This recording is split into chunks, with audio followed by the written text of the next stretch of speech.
Bharat Ratna doctor Babasaheb Ambedkar यांना भावपूर्ण संगीतमय आदरांजली. भीमांजली.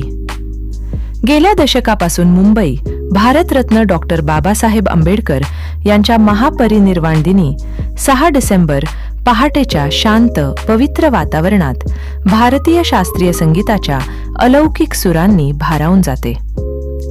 बाबासाहेबांना सहृदय आदरांजली म्हणून सुरू झालेली ही परंपरा आज भारतातील सर्वात सन्मानीय आणि बहुप्रतीक्षित अशा संगीत परंपरेपैकी एक बनली आहे. या वर्षीची भीमांजली एक ऐतिहासिक पर्व ठरणार आहे, कारण भारतीय राज्यघटनेचे शिल्पकार, एक दूरदर्शी समाजसुधारक आणि एक कुशल व्हायोलिन वादक असलेले डॉक्टर बाबासाहेब आंबेडकर यांना वाहिलेल्या संगीतमय आदरांजलीचे हे 10वे पुष्प आहे.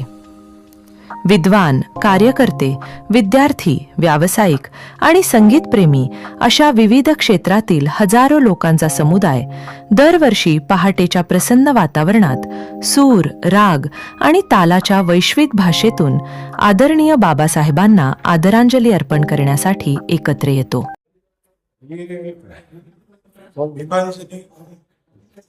शास्त्रीय संगीत के माध्यम से हम बाबा साहब 6 दिसंबर को सुबह 6 बजे आदरांजलि अर्पित करते हैं.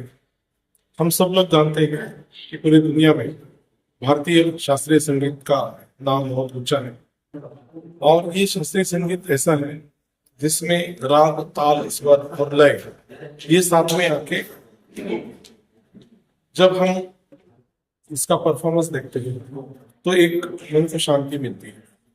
बुद्ध ने हमें हमेशा शांति का मार्ग दिखाया.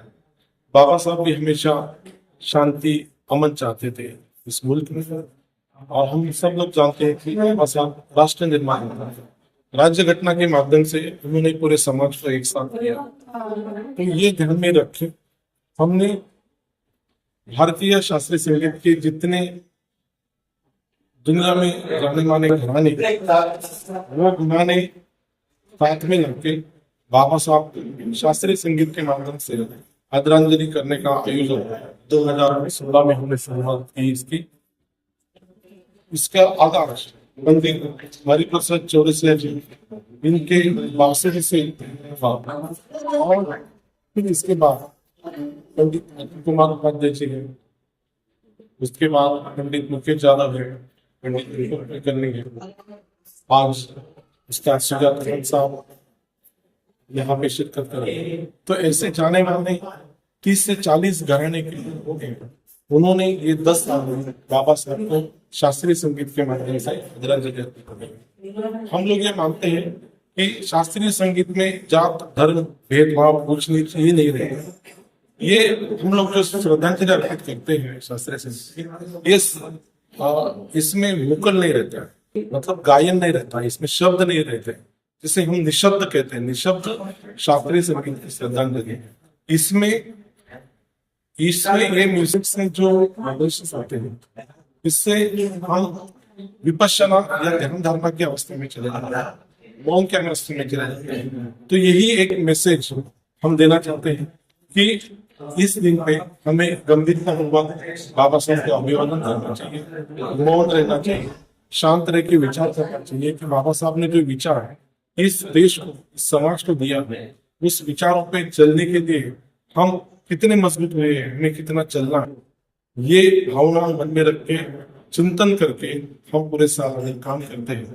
तो बाबा साहब का जो सपना था कि मेरा देश एक महासत्ता हो, मेरा समाज ये दुनिया में एक अच्छा समाज जो हार्मनी और पीस चाहता है, जो शांति चाहता है, जो अमन चाहता है, ऐसा समाज में निर्माण कर देता.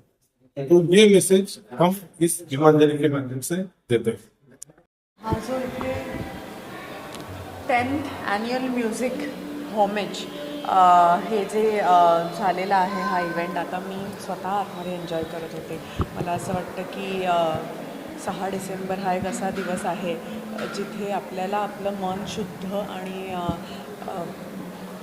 डॉक्टर बाबासाहेब आंबेडकर भारतरत्न महामानव ह्यांचे विचार आपण आकलनात आणले पाहिजेत. आपल्या दैनंदिन आयुष्यात ते विचार आपण अनुभवले पाहिजेत आणि वापरले पाहिजेत.